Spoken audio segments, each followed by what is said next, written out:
Welcome to Pablo Torre Finds Out. I am Pablo Torre, and today we're going to find out what this sound is. Oh, does that have any ties to what's happening right now, Pablo? Does that have any ties to what's going on? It's election day.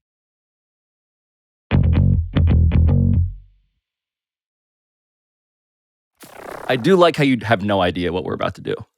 It's sometimes more fun that way. It is. Yeah. For instance, you just reminded me of something that is not on my exhaustive dossier I've compiled on you, which is that you were in draft day. Yeah, I was in draft day. The Cleveland Browns are now on the clock. It's go time, boss. You going rogue. Who are you going to take? What's happening? Who you picking? You son of a... I need 5 minutes, and then you can fire me. I got Tom Michaels on the line. Sonny, are we trading 6? I quit, Sonny. Don't quit. See what I do from here. You're gonna like this. The football world is in shock. Are you familiar with the cult of people for whom draft day is a real important thing? Yes, 100%. It's an odd thing because it kind of wasn't, it didn't light the world on fire when it came out. I think ultimately was considered a disappointment. Sure. People have come up to me over the past, 10 years to say how much, I think it's like very much a comfort movie for people, including like I was at like a golf thing with Russ Ortiz. And Russ Former Giants pitcher Russ Ortiz? He was like, my wife is going to be really upset that I'm talking to you because she already doesn't like how much I watch Draft Day. And this is only going to make me watch it more. I went and saw it in theaters. You did? With my good friend, frequent PTFO guest, Mina Kimes. Oh, nice. And it's the sort of thing for football fans especially, and this is not a joke or an exaggeration, during the opening sequence, as they're flashing actual approved licensed NFL team names and logos, Mina is booing and cheering. Can I tell you two things that came out that I loved about the NFL throughout that they are all so competitive. In the first version of the script that I read, Bo Callahan, the quarterback, it was clear he was going to be a bust. Find it odd that nobody on the team was at their teammate's 21st birthday party. A key famous plot point is that in the scouting of Bo Callahan, nobody went to his birthday party and they were like, this that guy, means something. This is the reddest flag.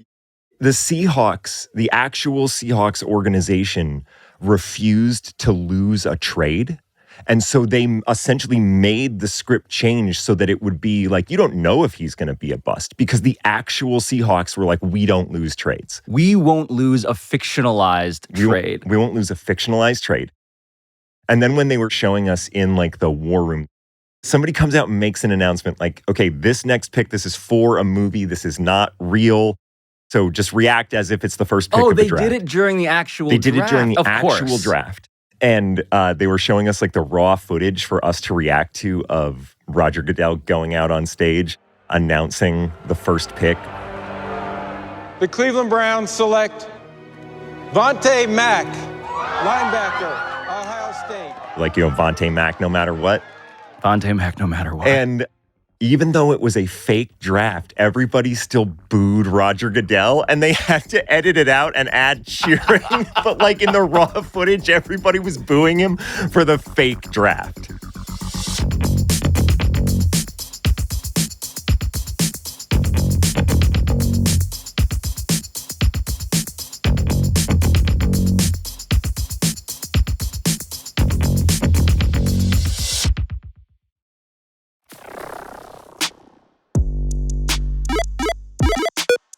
But speaking of blurring the lines between real and fake, the thing I really wanted actor Timothy Simons to help me find out about today was not his performance as a Cleveland Browns scout. That's not why he's in studio with us. It's because of something a little less sanitized. The House vote. I followed candidate Jonah Ryan as he campaigned in his home state. How am I doing? Eating so much son. Hey! What? This is an elementary school. Watch your spewing mouth, you animal! Hey, you're going to pay for that. That is assault. That is assault. You are witnesses right now. If you know the show Veep, which ran from 2012 to 2019 on HBO, won 17 Emmys and also a Peabody, for good measure, you know Timothy Simons as Jonah Ryan, a scheming White House aide who, by the end of season 7, transforms into a vice presidential candidate, a kind of proto-JD Vance. And Tim has done plenty of other things since playing Jonah, by the way. You can watch him right now, for instance, in the rom-com Nobody Wants This on Netflix. But today is Election Day, which means that I should also point out that former PTFO guest Dave Mandel, who did the Yankee Wife Swap episode with us, was also Veep's showrunner. And that Julia Louis-Dreyfus starred as Selena Meyer, the titular, morally bankrupt Veep turned president. No. I mean, POTUS is going to resign. And I'm about to become president of America. And if that plot point sounds, just a little prophetic in retrospect, just know that the same is true for so much of this show. This past year, when Joe Biden dropped out and Kamala came in, everybody was relating that to the moment where the president steps down. And Veep, yes, Veep has now been off the air since 2019. Right, ran from 2012 to 2019. But it also came out this summer. And it also came out a year and a half ago. Whenever people find it is the moment it came out. So people, in a way, are responding to it in the same way as if it is currently going on and is happening now, rather than something that was on television and now is not. Does that make sense? Well, it more than makes sense. It is, in a literal sense, true insofar as Veep, various plot points are actually happening all of the time. Yeah. In American politics. I think the reason you reached out about this specifically was J.D. Vance at the donut shop, right? Yes. And I was like, all right, I got to talk to Timothy Simons, my friend, about what it's like to be the version of this person in a fictional world that presaged a character like this being an actual vice president. Hey, how are you? Good. The zoo has come to town. I'm sorry, babe? Okay, yeah. She doesn't want to be on film, guys, so just cut her out of anything. Appreciate that, man. I'm JD Vance. I'm running for vice president. Good to see you. Okay. I remember, specifically the last season, we were solidly in the first Trump term. And there was a general sense of how do you satirize politics when this is beyond satire? Yes. And satire tends to be a scalpel, and we kind of had to turn into a sledgehammer in a way, because there's nothing subtle about what was happening. So then you also then had to pump these things up even more broadly than what was happening. But I don't know that I actually ever thought that some of the season 7 stuff would actually be predictive.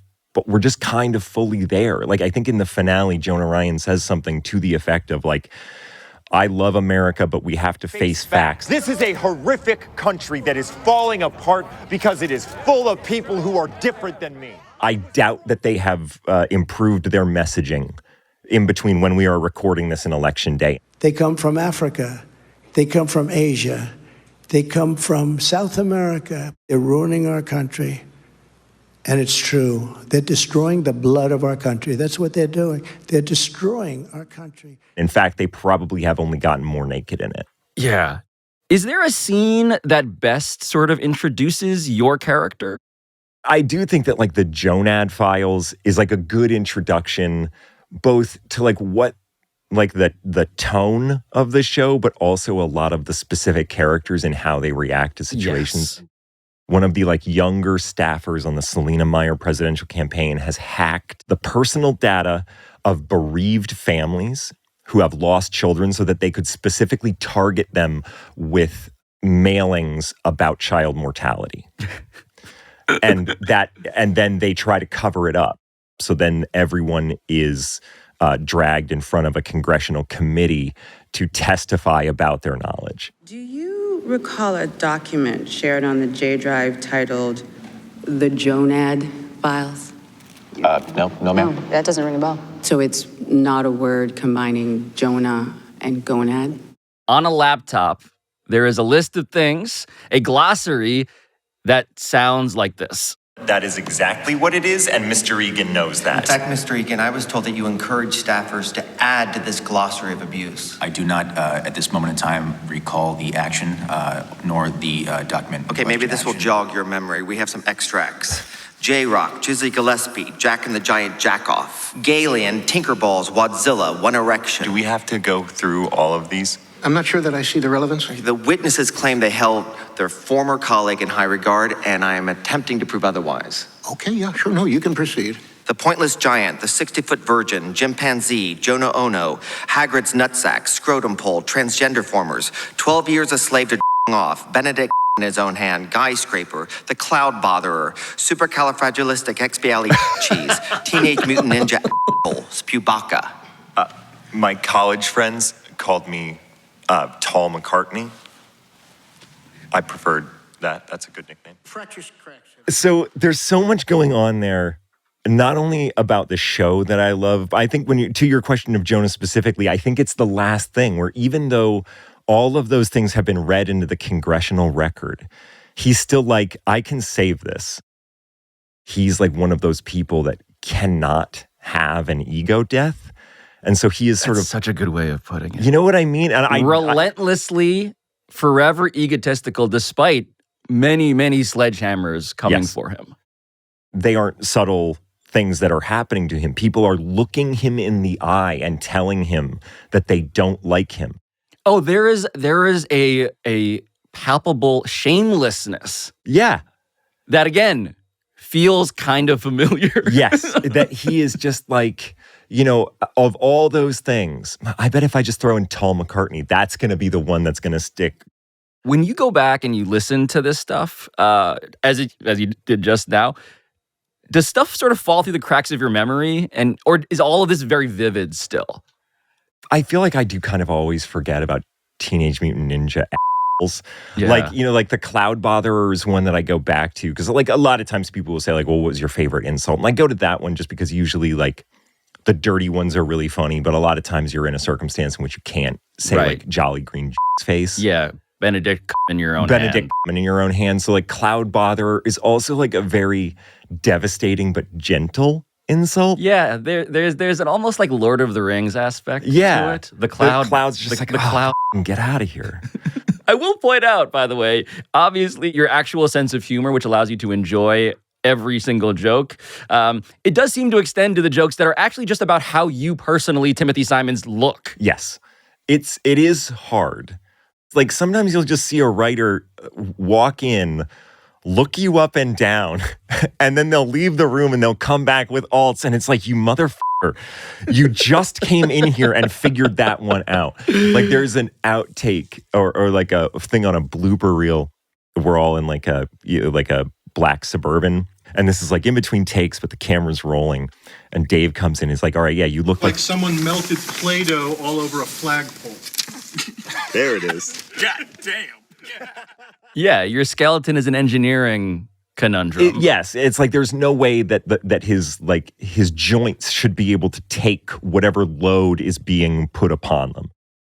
Early on, I definitely like made choices about the way he looked as a character that I think tried to separate him from me. So explain the key visual differences where you were like, I need to put some distance between us. We part his hair in a way that I do not part my hair. And then like in the way that he dressed, the idea was that all of these staffers are essentially interns. They get paid nothing. The idea was that he would get like both sleep and get dressed in his car. So like the clothes that he wore were like the best that he could find at a Goodwill. Nothing fit quite right.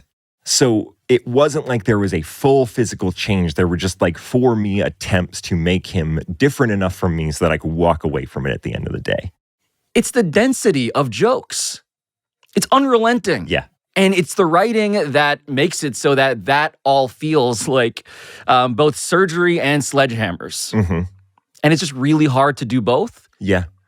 And I'm just curious, your audition process for a show like this, how did you get this job? I got it because like a friend of mine who I was like the roommate of a guy that I worked at a bar with in Chicago was the casting associate for Allison Jones. And if like your audience doesn't know who Allison Jones is, she's like a legendary casting director who's kind of like, she did, I think like one of her first jobs, like when she was just starting out, was on Golden Girls, and has done sort of every good comedy from then until now. She works with friend of the show, Mike Schur. She did Arrested Development and The Office. And my friend that worked there was like, oh, you might want to bring in my friend Tim. He just did this thing. He showed it to her. It was funny. And she was like, cool, yeah, bring him in. And then like I was auditioning against type. It was written for like a short, fat, hairy, like short, fat, bearded guy. And so I, like it was kind of stacked against me. Never thought I would get it. And kind of just kept making it through. It's jarring because the visual gag of you and Julia Louis-Dreyfus, it is the stature asymmetry, the inverse of the power asymmetry. And the constant playing with that. How apparent was it when you were going through this process and you realized, okay, maybe not exactly what they had envisioned originally. How obvious was it that you were going to be the version of Jonah that we are now familiar with? Was that clear? It was clear from the beginning that he didn't have a lot of respect for anybody that worked in the vice president's office because he worked in the White House. You here to spy, Jonah? I'm not here to spy. I work at the White House, so I can just walk in and say, I'm from the White House. What the are you doing? What? At one point, Mike says you're like the human version of a text message. Like you're a Post-it note that can walk. The liaison. Yeah, I was the liaison, but he wore that as like, I speak with the voice of the president. The question of how enthusiastic you were about being an asshole, did that stop you at all? I think like there's a certain sort of like wish fulfillment and freedom in playing bad people because they can go into a room and say the worst thing and not worry about it. Like you don't have a lot of guardrails in performance. Dessert is an apple. America wants its fruit in roll-up form, not this nerd feast. I mean, it's no wonder kids are shooting up schools with lunches like these. When I was a kid, I ate sloppy joes. I ate tater tots. Pizza on a bagel. The only green bean I ate was a green jelly bean, and I grew to be so tall my stupid mom had to get a different car. I mean, I don't know that there's a downside to it outside of like people possibly assume. I would then find myself in real life maybe being like too nice in situations where I should have been a little ruder because I don't want there to be an association between me and a person that is bad. You know what I mean? I was going to ask you, how often do you feel obliged to clarify that you are not, in fact, Jonah Ryan? A lot of times. I actually remember getting a good piece of advice from Julia, which was, if somebody calls you by your character's name in public, like don't respond. And simply because that's not your name. And so like that has been a great piece of advice in that if somebody comes up, I am never rude to somebody if they come up, just in the way of like, I cannot tell you how excited the first time I was when I ever saw Steve Buscemi. And so you don't want to make them feel like shit just because they liked something you did. You know what I mean? Yes. But there is a certain sense of like, you have to draw a boundary somewhere. And if somebody shouts the name Jonah on the street, even if I hear it, I don't respond. I am curious, though.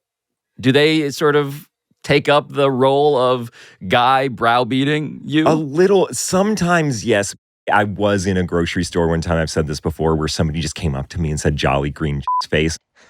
What are you laughing about? Jolly Green Jizz Face? I'm sorry, ma'am. God damn, why are you even here? Oh, I came here to tell you that you're a meme, ma'am. I'm a meme, ma'am. What are you talking about? Speak English, boy. A meme, an internet phenomenon. And I was like, I don't know, man. We're at the grocery store and you're talking about like, we got to just find like a gentler way to get into this. And I would say like the times where like, and they're very few and far between, where like a drunk person starts yelling insults at me, I am sort of like, I don't really roll with that. Without being rude, I don't really like encourage that. Sure. Yeah. Now, in their defense, briefly, when there are scenes... Oh, does the devil need an advocate? Well, Pablo, does the devil need an advocate? I'm just saying sometimes if you're going to be called a croissant though, you kind of have to expect it's going to come up again. I was trying to use Jonah for intelligence. That's like trying to use a croissant as a fucking dildo. I thought that... No. Let me be more clear. It doesn't do the job, and it makes a mess. She is so good. It's ridiculous. That sort of like, let me be clear, like that wasn't scripted. That was something that she just threw in. And one thing I love about that's from like the first season. Yes. And like you're still trying to figure out, you don't know where this is all going to go. Two things that I feel like are in what you just showed that end up being huge things is her temper, which ends up being like a very long running sort of scary thing throughout a lot of the show. And so like when she like that line reading of it makes a mess. Oh, like, it's a volcanic. The volcanic anger that's underneath that is incredibly funny and was kind of found in the moment. And also that she like sort of over enunciates croissant, which then leads to she basically, this was not the case at the time, but she essentially hates America. So she hates America and would rather live in France where people are hot and rich. You know what I mean? The cosplaying of I am a champion of the working person. Yes. While also being incredibly, incredibly elitist. Oh, does that have any ties to what's happening right now, Pablo? Does that have any ties to what's going on? It's election day.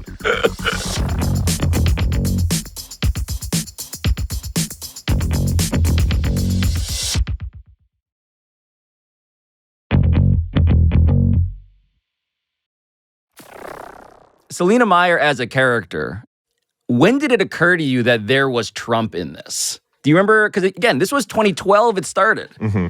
At what point was it like, oh, we are inadvertently crossing streams with reality in this way?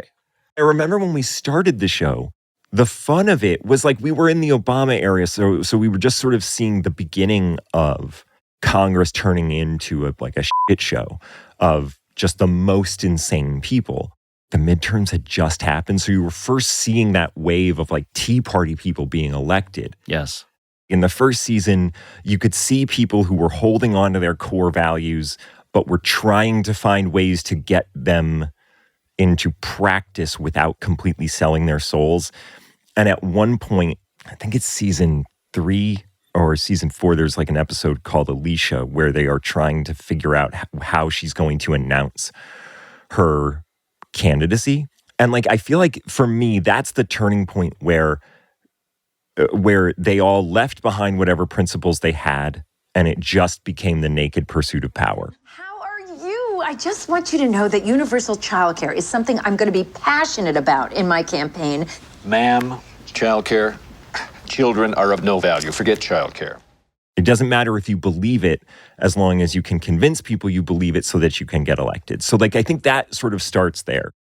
I know that like the Trumpian qualities of Selena were kind of, or in the show, like especially in the last season, were split between Selena and Jonah. Like you could put all of like the xenophobia and anti-vax stuff into Jonah, and you could put the quest for power beyond anything and the demand for loyalty from her staff into her.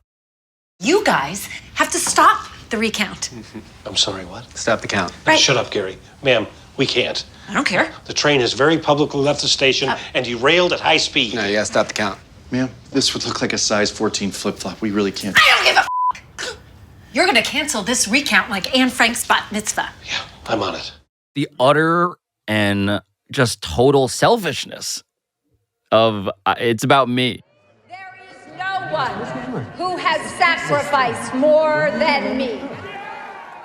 And that ultimately culminates with Gary being sent to federal prison, even though he's been the most loyal to her. Right. Because that is just her like... body man. Yeah, her body man, played by Tony Hale. Like, he ends up going to federal prison for years, for a decade. And by the way, a body man being compromised in a perhaps federally problematic scandal.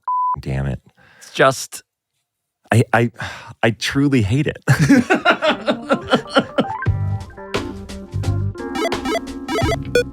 But Jonah Ryan, of course, loves it. And eventually, despite his profound unlikability, Jonah goes from striving West Wing aide to bona fide congressional candidate, which means filming a campaign ad. Hello there. I'm Jonah Ryan. And I grew up right here in the awesome state of New Hampshire. the granite state of the United States. For your family, for your future, vote Ryan for Congress. My name is Jonah Ryan, and I approve this message. And then a focus group of everyday Americans assesses the video.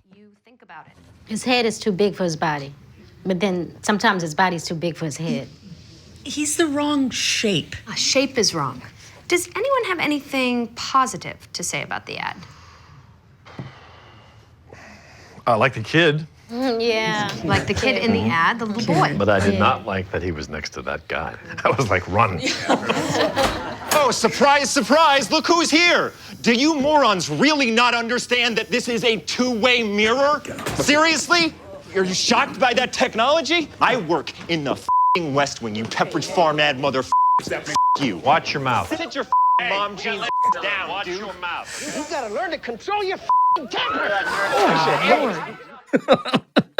I know at one point, the guy who I think I call a sit your mom jeans down, that guy at one point says, like in response to that commercial, that wood's not going to burn right.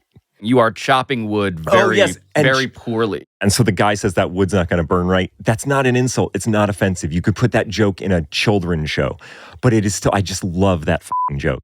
So number one, if you slow down frame by frame that commercial of me chopping wood. The campaign ad. The campaign ad. You can see that I start to swing the axe, it then cuts to a close-up of the wood splitting, and then it goes back to me like sort of putting the thing on my shoulder. And if you slow it down frame by frame, you can see that the hands holding the axe are a black person's hands. I didn't have the upper body strength. Yes. And it's Sam Richardson, who played Richard, who is actually successfully able to chop the wood. And that is a joke you'd have to go frame by frame to see.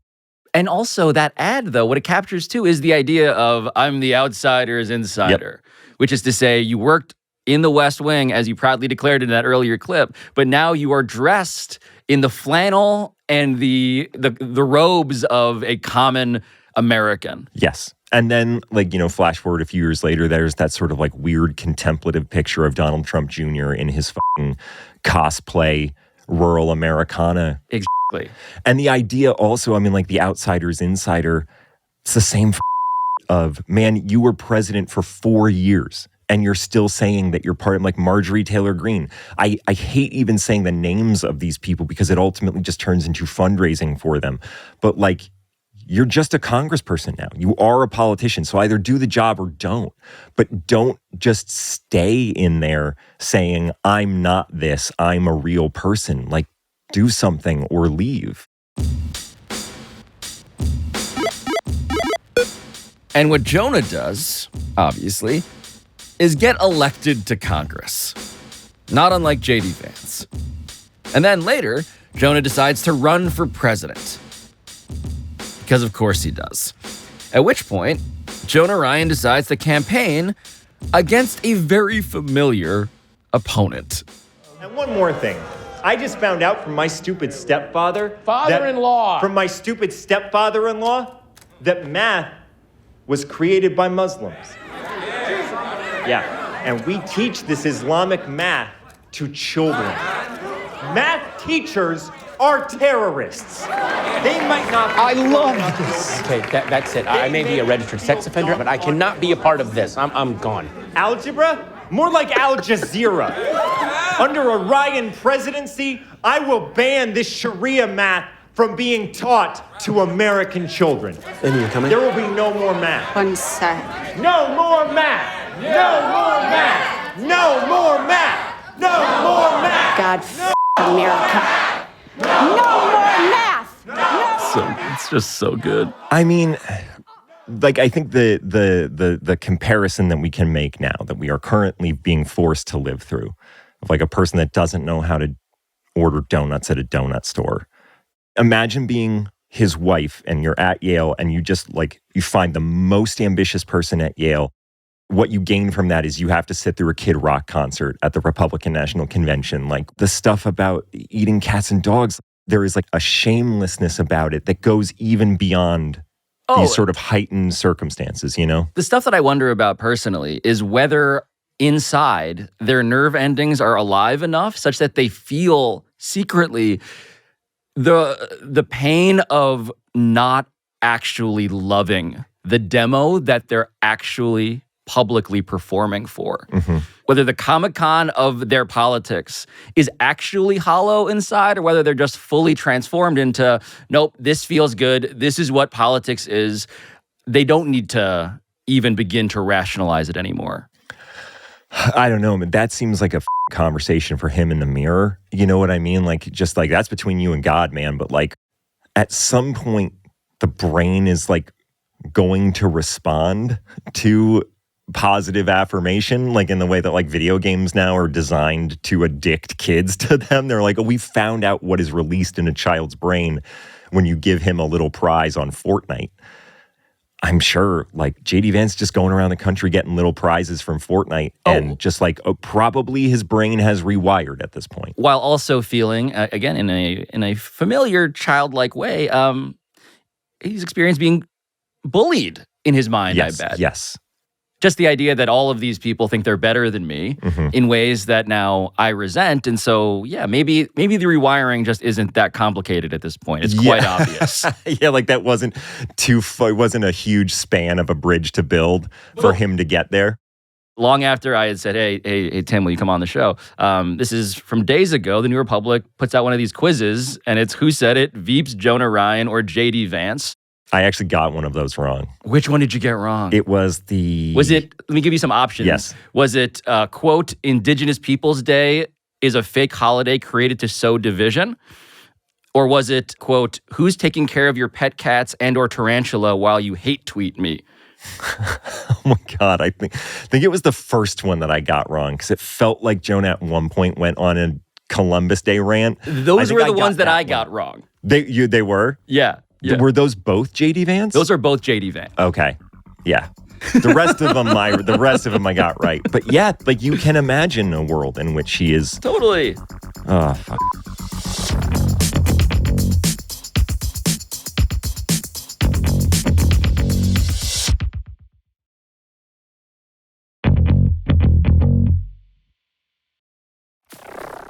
For your character on the show, it is the failing upwards dynamic of going from liaison to congressman. I forget when you became a streamer. I think that was the beginning of season 3. Infotainment. Thank you, Pablo. This is Jonah Ryan, and you are witnessing the birth of Ryanthology. Old media like the Washington Toast better go run and hide in the bathroom and join the Pooh York Times, because we are cutting in. So briefly he was like an online rabble-rouser before being accepted back into the White House. There's an actual person who runs a company called Valuetainment in real life, who's a Trump surrogate now, this guy Patrick Bet-David. Okay. And when I saw Valuetainment, I was like, that's the most actually a Veep joke. Yes. This is a very important time in the history of America. This is a real war that's taking place. They're trying to brainwash your kids and take them away from you. The scene where you are now back in front of Selena and surrounded by her staff, and you've become a congressman, and now you're going to be a member of her administration, and they want you to become the vice president. And your response as a character is what? No. Just no. Yes, we do. I don't know why we are here. Me neither. But I love meeting new people. She is offering you vice president, you monument of vaginal dryness. Well, then no. I'm sorry? I said no, as in never. I will be president or I will be nothing. And in fact, if I don't get the nomination, I might run as a third party just to f your shit up. For whatever reason, RFK Jr. probably thought he could have been president. Yes. Even though, you're polling at less than 1%. The debate scene where it is the CNN debate for everybody polling at 5% or less. Or not statistically significant. Welcome back to tonight's debate featuring candidates polling between 5% and not statistically significant. I'm Bree Ramachandran. I'm like, this is unfortunately quite germane to the actual administration staffing decisions happening at this moment. He should be unbelievably excited to have that opportunity.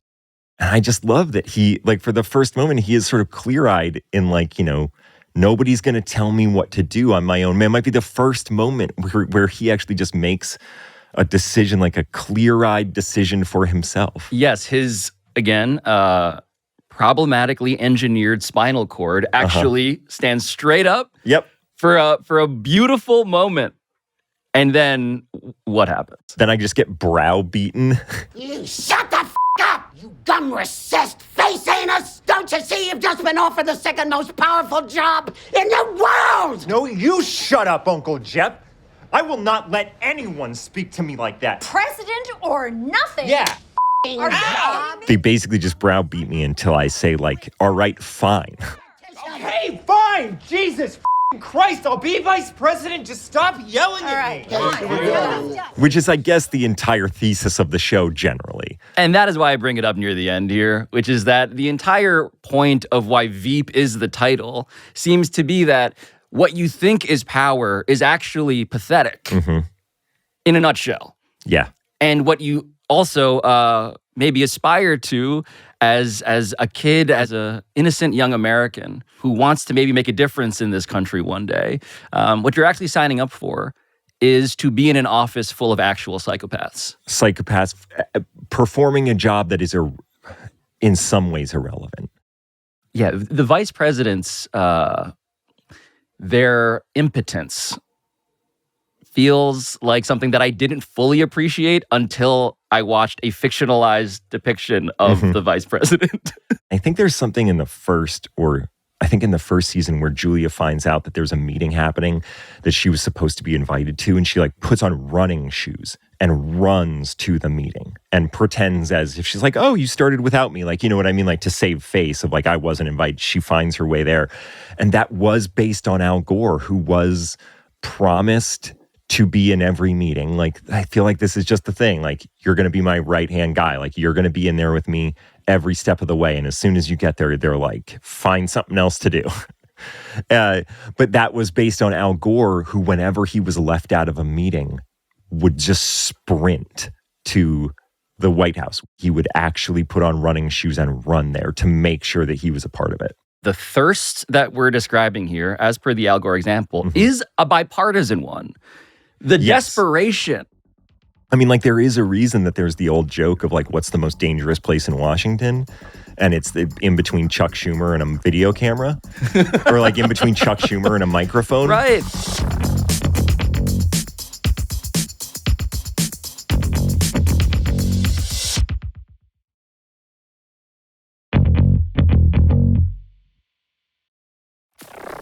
Which brings me to how you will be spending Election Day. Oh, God, man. What's your game day routine, do you think? Are you somebody who's going to watch mainline cable news? Are you going to be unplugged? Are you going to be ordering food? Are you going to be sober? How does this all work for Timothy Simons? I think most of the day is going to be spent like in some sense of like clinical detachment or disassociation. Only because like I have anxiety surrounding it that cannot be solved. Like there is no solving it except for it being done. Like there's like preeclampsia is a disease that only exists in pregnant women, and the only cure is to not be pregnant. You know what I mean? So I guess if we're just going to focus on the day, I will spend most of the day not looking at anything. You're not going to be updating Twitter? No. I got locked out of Twitter like 2 years ago, and it's been the best thing that's ever happened. What did you do to get locked out of Twitter? Oh, it was like when the blue check thing happened, you couldn't have two-factor verification. Oh, sure. Yeah, and I wasn't going to pay for it. And then somehow the two-factor thing got messed up, and I just can't get back in there. And honestly, it's so much better. Like the world is so much better. Like the people that make you mad, the Ben Shapiros of the world, I can't tell you. They don't matter. They don't matter if you're not there. It's incredible. You know how many times people bring up Ben Shapiro? Like never. Nobody's ever talking about him. It's incredible. So I will not be mainlining Twitter that day. I will be actively avoiding all news, I think, until around when polls close. I'm assuming that we will end up as a family watching some of the returns our kids are now sort of old enough where they understand generally what's happening or what's at stake or what is interesting about it. And they're going to want to see a little bit of that. The thought that I have about my own daughter is whether I would ever want to encourage her, Violet is 4.5, to go into politics at some point. I hate, as a general rule, the people who are so thirsty to be a politician that they actually go through with a thing that feels and looks, by all accounts, actually miserable. Yeah. But I'm also aware that the only way to get those people to not do that is to get people who are actually the ones that I would like to save our country, to do the job. And it's a real catch-22, Tim. Yeah, I don't know that we set up like the right system here. I don't know. Yeah. You think? You think? Yeah, it's not going great.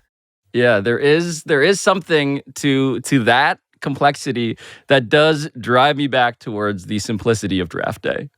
Yes. You know what was simple in draft day? Vontae Mack, no matter what. Vontae Mack, no matter what. You don't have to have anxiety about what you're going to do. And if it's just Vontae Mack, no matter what. Vontae Mack, 2024. I would 100% vote for Vontae Mack. That dude had so many people at his birthday party. He had so many people at his birthday party. He cared about his family. He did things for the right reasons. He was a leader. He was an actual leader. You see him in the tunnel. Yes. Vontae Mack 2024. Timothy Simons, thank you for coming by the studio. Man, my pleasure. Good to see you.